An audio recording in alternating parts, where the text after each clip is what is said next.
उत्तर प्रदेश के मुख्यमंत्री श्रीमान योगी आदित्यनाथ जी,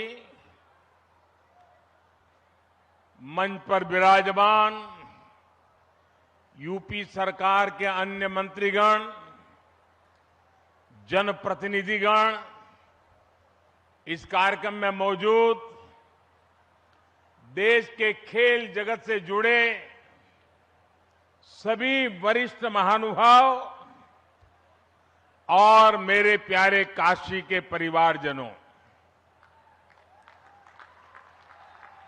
आज फिर से बनारस आवे का मौका मिलल हो। जौन आनंद बनारस में मिलला ओकर व्याख्या असंभव है। एक बार फिर बोलिए, ओम नमः पार्वती पतये हर हर महादेव।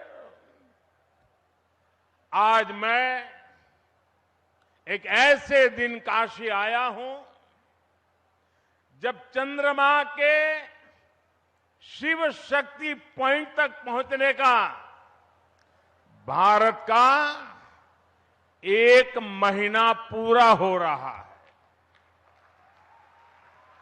शिव शक्ति यानी वो इस तारीख को हमारा चंद्रयान लैंड हुआ था।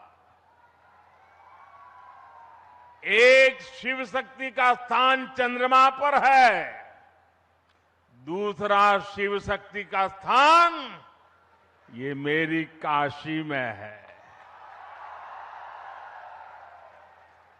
आज शिव शक्ति के स्थान से शिव शक्ति के उस स्थान पर भारत की विजय की मैं फिर से बधाई देता हूं।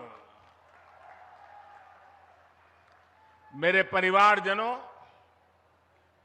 जिस स्थान पर हम सब इकट्ठा हुए हैं वह एक पावन स्थल जैसा है। यह स्थान माता विंध्यवासिनी के धाम और काशी नगरी को जोड़ने वाले रास्ते का एक पड़ाव है।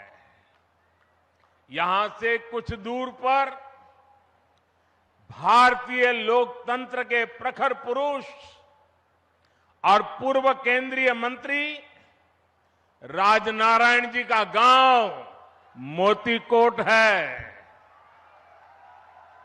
मैं इस धरती से आदरणीय राजनारायण जी और उनकी जन्मभूमि को सर झुका करके प्रणाम करता हूं। मेरे प्यारे परिवारजनों, काशी में आज एक इंटरनेशनल क्रिकेट स्टेडियम की आधारशिला रखी गई है। ये स्टेडियम न सिर्फ वाराणसी बल्कि पूर्वांचल के युवाओं के लिए एक वरदान जैसा होगा। ये स्टेडियम जब बनकर तैयार हो जाएगा तो इसमें एक साथ 30,000 से ज्यादा लोग बैठकर के मैच देख पाएंगे। और मैं जानता हूं, जब से इस स्टेडियम की तस्वीरें बाहर आई हैं, हर काशीवासी गदगद हो गया है। महादेव की नगरी में ये स्टेडियम, उसकी डिजाइन स्वयं महादेव को ही समर्पित है। इसमें क्रिकेट के एक से बढ़कर एक मैच हो गए। इसमें आसपास के युवा खिलाड़ियों को अंतर्राष्ट्रीय स्तर के स्टेडियम में ट्रेनिंग का मौका मिलेगा और इसका बहुत बड़ा लाभ मेरी काशी को होगा। मेरे परिवारजनों, आज क्रिकेट के जरिए दुनिया भारत से जुड़ रही है। दुनिया के नए नए देश क्रिकेट खेलने के लिए आगे आ रहे हैं। जाहिर है, आने वाले दिनों में क्रिकेट मैचों की संख्या भी बढ़ने जा रही है और जब क्रिकेट मैच बढ़ेंगे तो नए नए स्टेडियम भी जरूरत पड़ने वाली है। बनारस का ये इंटरनेशनल क्रिकेट स्टेडियम इस डिमांड को पूरा करेगा। पूरे पूर्वांचल का चमकता हुआ ये सितारा बनने वाला है। यूपी का ये पहला स्टेडियम होगा जिसके निर्माण में बीसीसीआई का भी बहुत सहयोग होगा। मैं बीसीसीआई के पदाधिकारियों का, काशी का एमपी होने के नाते, यहां का सांसद होने के नाते मैं आप सबका हृदय से आभार व्यक्त करता हूं। मेरे परिवारजनों, जब खेल का इंफ्रास्ट्रक्चर बनता है, इतना बड़ा स्टेडियम बनता है, तो सिर्फ खेल ही नहीं, स्थानीय अर्थव्यवस्था पर भी उसका सकारात्मक असर होता है। जब स्पोर्ट्स के ऐसे बड़े सेंटर बनेंगे तो उसमें बड़े स्पोर्ट्स आयोजन होंगे। जब बड़े आयोजन होंगे तो बड़ी तादाद में दर्शक और खिलाड़ी आएंगे। इससे होटल वालों को फायदा होता है, छोटी बड़ी खाने पीने की दुकान को फायदा होता है, रिक्शा, ऑटो रिक्शा, टैक्सी, इनको भी फायदा होता है। हमारे नाव चलाने वालों को तो दो दो हाथ में लड्डू हो जाता है। इतने बड़े स्टेडियम की वजह से स्पोर्ट्स कोचिंग के नए सेंटर खुलते हैं। स्पोर्ट्स मैनेजमेंट सिखाने के लिए नए अवसर बनते हैं। हमारे बनारस के युवा नए खेल स्टार्टअप के बारे में सोच सकते हैं। फिजियोथेरेपी समेत स्पोर्ट्स से जुड़ी बहुत सी पढ़ाई और कोर्सेज शुरू होंगे और एक बहुत बड़ी स्पोर्ट्स इंडस्ट्री भी वाराणसी में आएगी। मेरे प्यारे परिवारजनों, एक समय था जब माता पिता बच्चों को इस बात के लिए डांटते थे कि हमेशा खेलते ही रहोगे क्या, कुछ पढ़ाई वढ़ाई करोगे कि नहीं, यही हुड़दंग करते रहोगे क्या, यही सुनना पड़ता था। अब समाज की सोच बदली है। बच्चे तो पहले से ही सीरियस थे ही, अब माता पिता भी स्पोर्ट्स को लेकर के गंभीर हुए हैं। अब देश का मिजाज ऐसा बना है कि जो खेलेगा वही खिलेगा। साथियों, पिछले एक दो महीने पहले मैं मध्य प्रदेश का एक आदिवासी इलाका, शहडोल के आदिवासी गांव में गया था। वहां मुझे कुछ नौजवानों से मिलने का अवसर मिला और मैं सचमुच में वहां का दृश्य और उनकी बातें सुनकर के इतना प्रभावित हुआ। उन युवकों ने मुझे कहा कि ये तो हमारा मिनी ब्राजील है। मैंने कहा भाई, तुम मिनी ब्राजील कैसे बन गए हो? बोले, हमारे यहां हर घर में फुटबॉल का खिलाड़ी है। और कुछ लोगों ने मुझे कहा कि मेरे परिवार में 3-3 पीढ़ी नेशनल फुटबॉल प्लेयर रही है। एक प्लेयर रिटायर्ड होने के बाद उसने वहां अपना जान लगा दी और आज हर पीढ़ी का व्यक्ति आपको वहां फुटबॉल खेलता नजर आएगा। और वो कहते हैं कि हमारा जब एनुअल फंक्शन होता है तो कोई घर में आपको नहीं मिलेगा, इस पूरे इलाके के सैकड़ों गांव और लाखों की तादाद में लोग 2-2, 4-4 दिन मैदान में डटे रहते हैं। ये कल्चर उसे सुनकर के, देख करके देश के उज्जवल भविष्य का विश्वास मेरा बढ़ जाता है। और काशी का सांसद होने के नाते मैं यहां आए बदलावों का भी साक्षी बना हूं। सांसद खेल प्रतियोगिता के दौरान जो उत्साह यहां रहता है उसकी जानकारी मुझे लगातार पहुंचती रहती है। काशी के युवा स्पोर्ट्स की दुनिया में अपना नाम कमाए, मेरी यही कामना है। इसलिए हमारा प्रयास वाराणसी के युवाओं को उच्च स्तरीय खेल सुविधाएं देने का है। इसी सोच के साथ इस नए स्टेडियम के साथ ही सीगरा स्टेडियम पर भी करीब 400 करोड़ रुपए खर्च किए जा रहे हैं। सीगरा स्टेडियम में 50 से अधिक खेलों के लिए जरूरी सुविधाएं विकसित की जा रही है। और इसकी एक और खास बात है, ये देश का पहला बहुस्तरीय स्पोर्ट्स कॉम्प्लेक्स होगा जो दिव्यांगजनों को ध्यान में रखकर बनाया जा रहा है। इसे भी बहुत जल्द ही काशी वासियों को समर्पित किया जाएगा।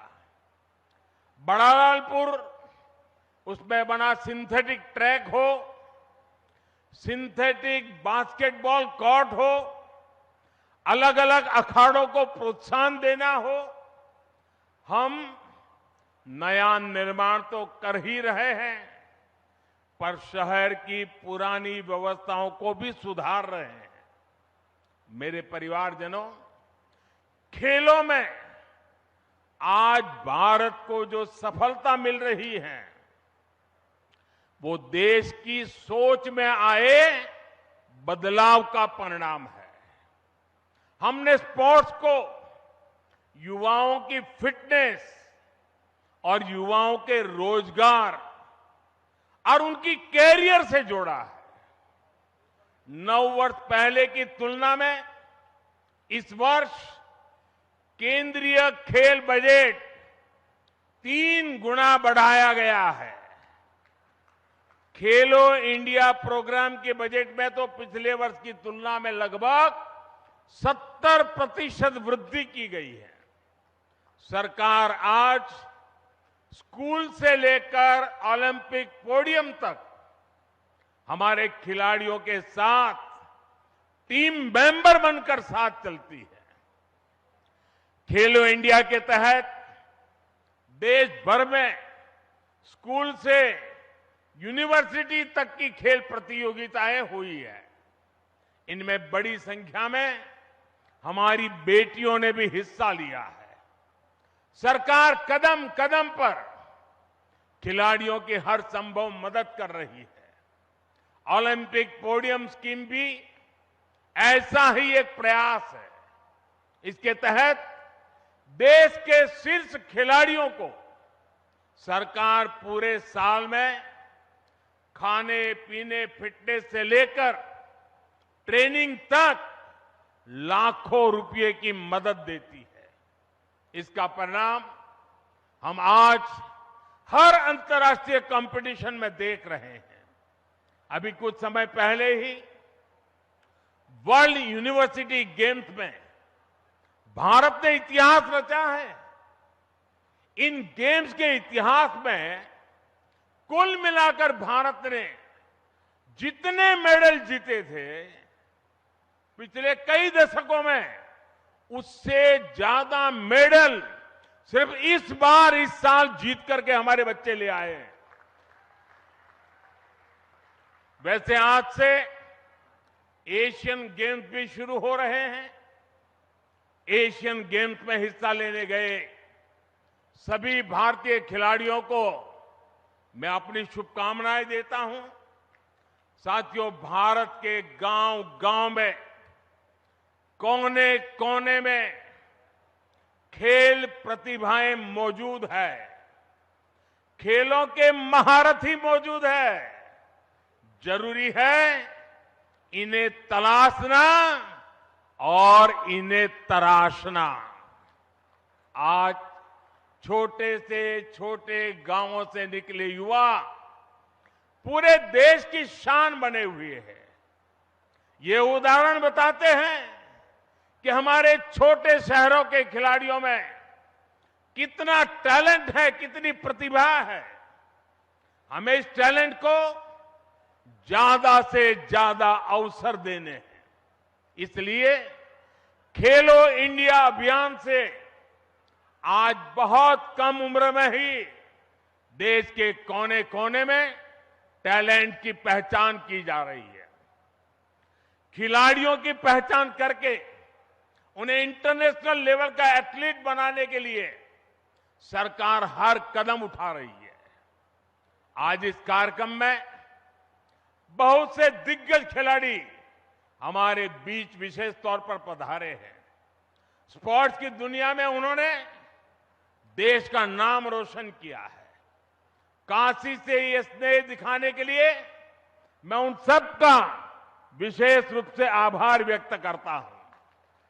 मेरे परिवारजनों, आज खिलाड़ियों को आगे बढ़ाने के लिए अच्छे कोच और अच्छे कोचिंग का होना उतना ही जरूरी है। यहां जो दिग्गज खिलाड़ी मौजूद है वो इसकी अहमियत जताते हैं और इसको जानते हैं। इसलिए आज सरकार खिलाड़ियों के लिए अच्छी कोचिंग की व्यवस्था भी कर रही है। जो खिलाड़ी बड़ी प्रतियोगिताओं में खेल कर आते हैं, जिन्हें राष्ट्रीय अंतर्राष्ट्रीय अनुभव है, उन्हें बतौर कोच काम करने के लिए प्रोत्साहित किया जा रहा है। देश में बीते कुछ वर्षों में युवाओं को अलग अलग खेलों से जोड़ा गया है।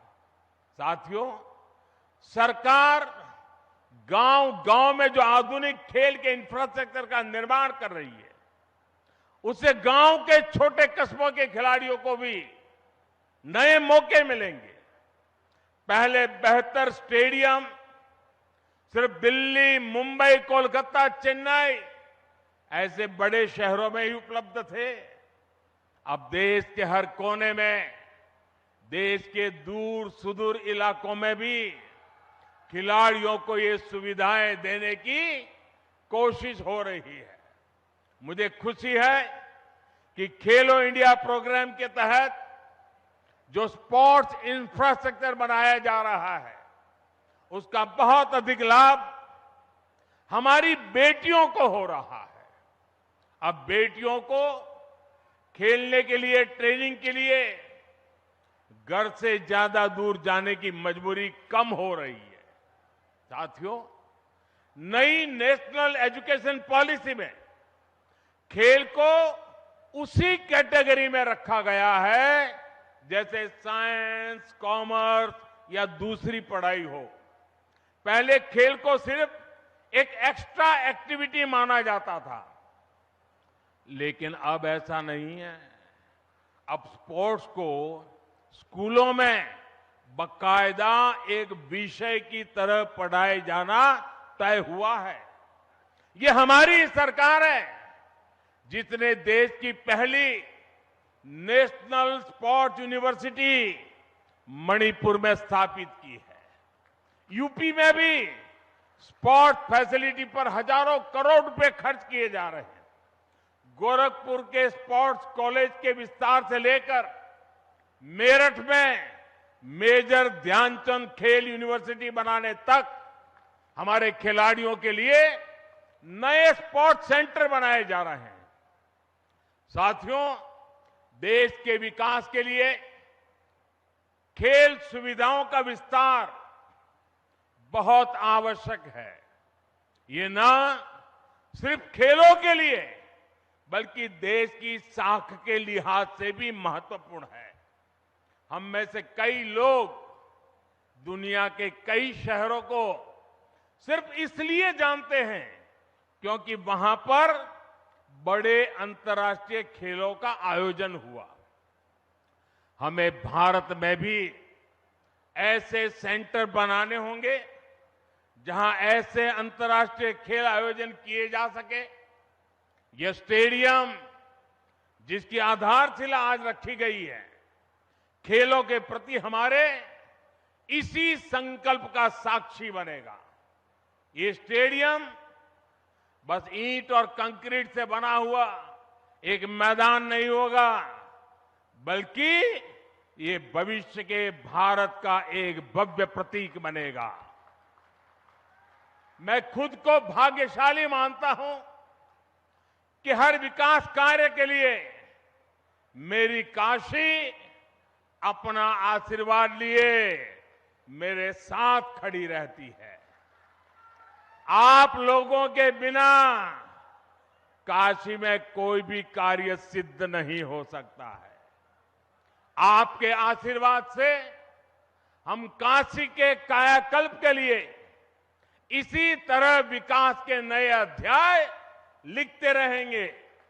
एक बार फिर काशी के लोगों को, पूरे पूर्वांचल को क्रिकेट स्टेडियम के शिलान्यास की मैं बहुत बहुत बधाई देता हूं। हर हर